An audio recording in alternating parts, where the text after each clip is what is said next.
నమస్తే అండి, వచ్చేసేయండి. మంచి మంచి వెరైటీస్ మన స్టోర్లో विजिट చేయండి.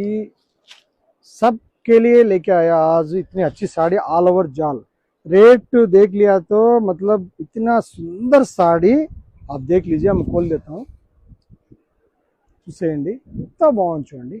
देख लीजिए आप, इतनी सस्ती रेट में 4600 की साड़ी सिर्फ 2600 में दे रहा है। देख लीजिए, చూసేయండి అమ్మ, అందరికీ చూసేయండి। ఎందుకంటే ఈ వెరైటీ నార్త్ వాళ్ళు మనకు ఎక్కువగా అడుగుతున్నారు, మీరు కూడా చూడండి, చాలా బాగుంటాయి। మనం పట్టుచీరలు ఎంత ఇష్టపడతామో నార్త్ వాళ్ళు అయితే ఇలాంటి ఫ్యాన్స్ ఎక్కువ ఇష్టపడతారు। సౌత్లో కూడా తక్కువ ఏం లేదండి, మనకు అందరూ కూడా బాగా తీసుకుంటున్నారు తక్కువ బడ్జెట్లో। చూసేయండి, 2000 ఎంత చెప్పినా 600 2600 మాత్రమే। ఓకే అండి, ఇలాంటి వెరైటీస్ చూస్తుండండి, ఎప్పటికప్పుడు స్టోర్ విజిట్ చేయండి, కావాల్సిన వాళ్ళు ఆర్డర్ చేసుకోండి, అవసరమైతేనే ఆర్డర్ చేసుకోండి। మేము పదే పదే చెప్తున్నాం, ఎందుకు అవసరం అంటే డిజైన్లు మారుతుంటాయి, అవసరం ఉంటేనే కొనుగోలు చేయండి। ఓకే అండి, నమస్తే।